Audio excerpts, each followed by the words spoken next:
చేస్తున్న నిరసన. ఎందుకంటే ఓబర్ వాళ్ళు ధరలకు అనుగుణంగా రేట్లు పెంచాలి అని చెప్పేసి నిరసన తెలియజేస్తా ఉన్నాం. ఈ నెల జూలై 1వ తారీఖు నుంచి మొత్తం విశాఖపట్నంలో ఉండే 4,000 మంది కూడా మొత్తం మేము బంద్ చేసుకుని ఉన్నాం. ఓలా, ఊబర్, రాపిడో అన్నిటిని ఆపేసాం. అయినా సరే యాజమాన్యం కూడా చర్చలు చేయలేదు. ఒక ఓలా యాజమాన్యం మాత్రమే డీటీసీగా డిప్యూటీ ట్రాన్స్పోర్ట్ కమిషనర్ గారి దగ్గర చర్చలు జరిపి 30% రేట్లు పెంచారు. కానీ మిగతా యాజమాన్యం కనీసం చర్చలకు కూడా రాలేదు. అప్పుడు డిప్యూటీ ట్రాన్స్పోర్ట్ కమిషనర్ గారు పిలిచినా సరే కనీసం కాలేదు. మేము అడగదలుచుకుంది, కేంద్ర ప్రభుత్వం ఏదైతే ఎంఈ యాక్ట్ ఉందో 2019 ఎంఈ యాక్ట్ వచ్చింది. దానికి అనుగుణంగా 2020లో దాని రూల్స్ ఫ్రేమ్ చేశారు. ఆ రూల్స్ని అమలు చేయమని అడుగుతున్నాం. ఆ రూల్స్ ప్రకారం 20% కన్నా అదనంగా కమిషన్ తీసుకోకూడదు. కానీ ఇష్టారాజ్యంగా ఈరోజు కమిషన్ తీసుకోవడం పక్కన పెట్టి రీఛార్జ్ విధానాన్ని తీసుకొచ్చి రోజుకి 150 రూపాయలు రీఛార్జ్ చేయించుకున్నారు. ఇది చాలా దుర్మార్గం అయింది.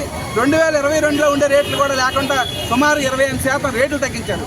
ఈ మధ్యకాలం చూస్తే మొన్న లాస్ట్ మంత్లో మీకు అందరూ తెలుసు 10 రూపాయలు రేటు పెరిగింది పెట్రోల్ డీజిల్ పైన. కానీ అంతకుముందు ఆల్రెడీ ఇంకో 12 రూపాయలు అంటే 22 రూపాయలు పెట్రోల్ డీజిల్ ధర పెరిగితే కానీ ఓబర్ వాళ్ళ రేట్లు మాత్రం తగ్గించే పరిస్థితి ఉంది.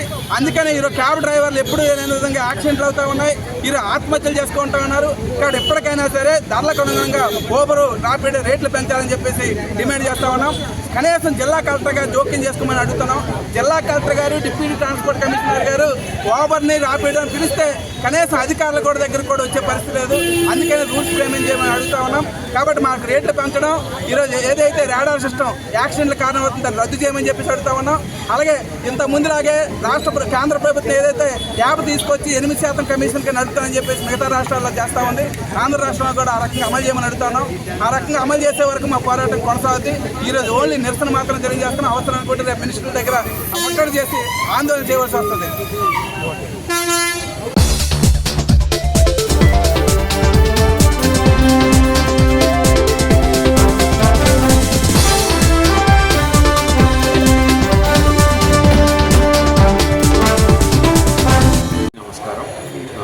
రాజగోపాల్ రెడ్డి. నేను టౌన్ కొత్త రోడ్ జగన్నాథ స్వామి దేవస్థానం యోగా పనిచేస్తాను.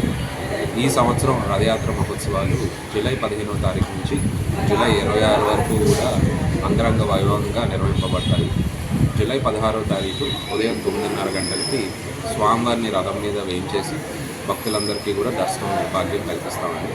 సాయంత్రం 5 గంటలకు మన దక్షిణ నియోజకవర్గ శాసనసభ్యులు శ్రీ వంశీకృష్ణ శ్రీనివాస్ యాదవ్ గారిచే తొలి రథయాత్ర అనేది ప్రారంభమవుతుంది. జూలై 17వ తారీఖు నుంచి 25వ తారీఖు వరకు టర్నర్ సత్రం కళ్యాణ మండపం వద్ద స్వామివారి దశావతారాల్లో భక్తులందరికీ దర్శనం కల్పిస్తారండి. ఉదయం 6 గంటల నుంచి రాత్రి 9:30 గంటల వరకు కూడా దర్శన భాగ్యం కల్పిస్తాము. అలాగే ధర్మ దర్శనంతో పాటు 20 రూపాయల ప్రత్యేక దర్శనం, 50 రూపాయల శీఘ్ర దర్శనం, 200 రూపాయల విశిష్ట దర్శనం ద్వారా భక్తులందరూ కూడా దర్శనం చేసుకోవచ్చు. అది కాకుండా మధ్యాహ్నం పూట 1000 మందికి 10 రోజుల పాటు అన్న సంతర్పణ కార్యక్రమం ఏర్పాటు చేశాము. అలాగే సాయంత్రం 4 గంటల నుంచి 9:30 గంటల వరకు కూడా మన సాంస్కృతిక కార్యక్రమాలు ఏర్పాటు చేశామండి సత్రం వద్ద. ఇది కాకుండా భక్తులందరూ కూడా తరలి వచ్చి అధిక సంఖ్యలో స్వామివారి దర్శనం చేసుకొని స్వామివారి కృపకు పాత్రలు కావాలని కోరుకుంటున్నాము. సుమారు 2.5 లక్షల నుంచి 3 లక్షల వరకు భక్తులు వస్తారని మేము అంచనా వేస్తున్నామండి. ఆ తగిన ఏర్పాట్లు కూడా పటిష్టంగా చేస్తున్నాము.